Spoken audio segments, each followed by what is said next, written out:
Where's my fucking Xanax?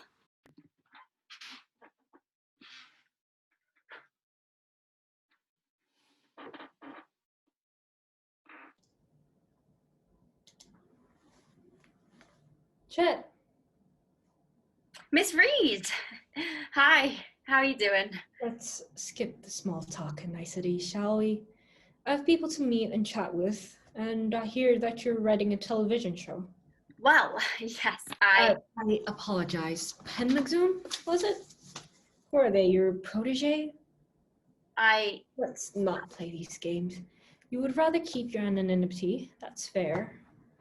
I will ask you, though, just to subdue my own second-hand embarrassment, for you to change that ridiculous pseudonym. Of course. I'll come up with some better names. Good. Now, I read your pilot. What did you think? It needs some work. I thought you were getting that Julie Smith girl to give you feedback. Make it a bit meatier. She gave some suggestions. Some of them I didn't think were relevant. You didn't think that they were relevant? That's right. And who are you, a middle-aged parasite who profits off of others' people's talents, a good judge of what is relevant? I thought... But you thought wrong. The second act is lumpy. Your protagonist is so bizarre that the audience fails to adequately empathize with them. And your Act 3 set piece fails to reach its true potential.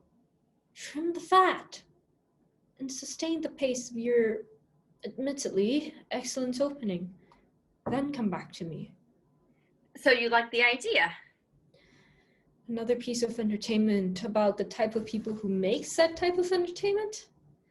The originality, the bravado. I've been told I need your permission, a green light, to continue shopping the pilot. That is correct. Do I have it? Do you know that we've already met? I think so. There's no need to lie. I wasn't aware. No. Jerry Bruckheimer's Christmas party in 2004. Do you remember it?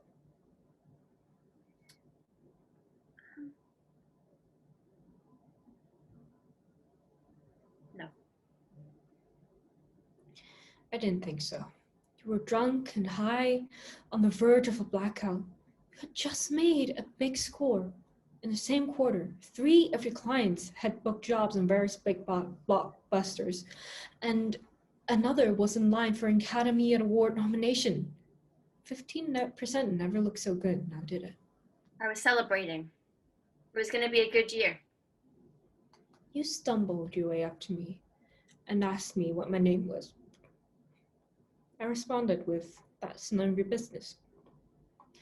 You proceeded to desperately call Samuel L. Jackson, who you had conversed with sporadically throughout the evening, to aid you in your attempt to, how did you put it?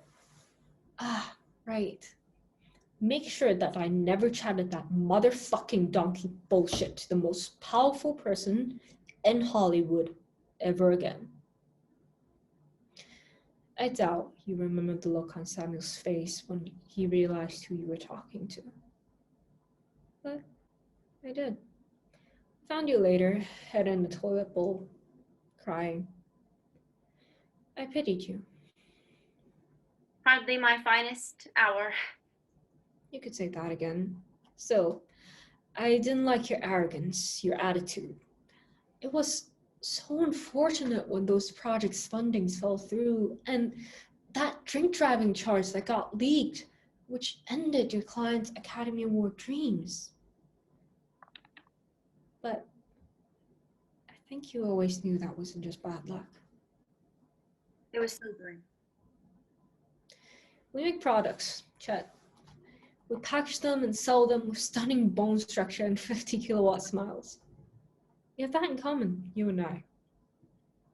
The difference between you and me? is that you lack self-control. You are selfish, mean, nasty. You are rough and cut. The difference between me and you is that I never make mistakes. I never forget a name or a face. I am very sorry that I offended you. There's no need to lie. Your narcissism and lack of empathy is famous. Any apology you attempt to make will be considered disingenuous. Is there anything I can do? I think that this show could be really good, very profitable. I would love to see it made. What can I do to make it up to you? Remarkable. So cowardly. So meek. I remember watching you scuttle your way into this town. Your Uncle Barry had a solid connection with some execs up at Sony. Your hard work, dedication, and ruthlessness has a very impressive career has been carved, despite its challenges. You should be proud of that. I am very proud of my career.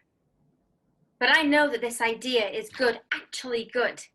And I see hundreds of ideas come out of rooms like this, which are barely half of what this could be. It's smart. It's marketable. It's chock-a-fucking-block full of potential. I believe in it. And I'm asking you to sign off on it. I'm begging you.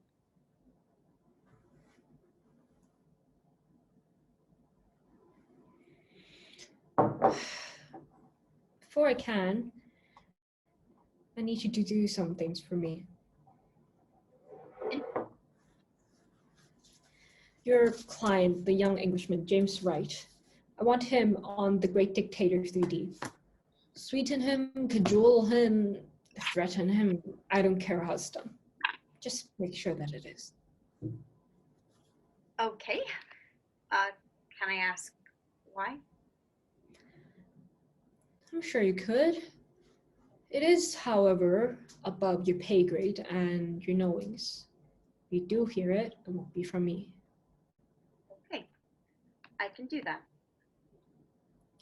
I also want Julius Smith to take the staff writing job on Moneymakers. I need her to prove something for me. This is my little experiment as to her ability on a slightly different stage. That one might be harder to convince. The Great Dictator 3D and Moneymakers. Do I make myself clear? And then you'll greenlight the project? Let's just say that I'll look favorably upon your next draft. Maybe I'll get you a big star for it. Bradley Cooper owes me a favor or two. I'll try my very hardest. If that's everything, I guess I'll leave you to it. Oh, and Chet. Yes? From what I've seen, heard of Mr. Wright, he spends an inordinate amount of time preoccupied with pretenses of artistic glory. Meanwhile, Miss Smith pertains a revolutionary fervor that could threaten, well, the order of our industry if she so chooses to weaponize it. Keep an eye on those two now. We wouldn't want any dissenters, would we? Of course not, Ms. Reed. I'll watch them closely, make sure they do as they're told. Good, good. Now, I don't want to be teaching you another lesson, Chet.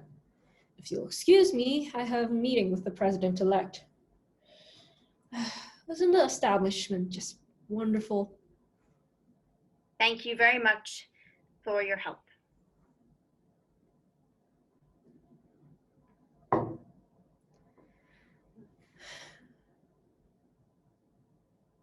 Are you God-fearing, Chet?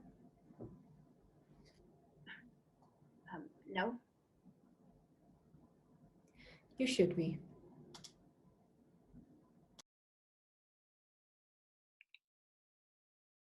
What the fuck was that? Where's my fucking Xanax?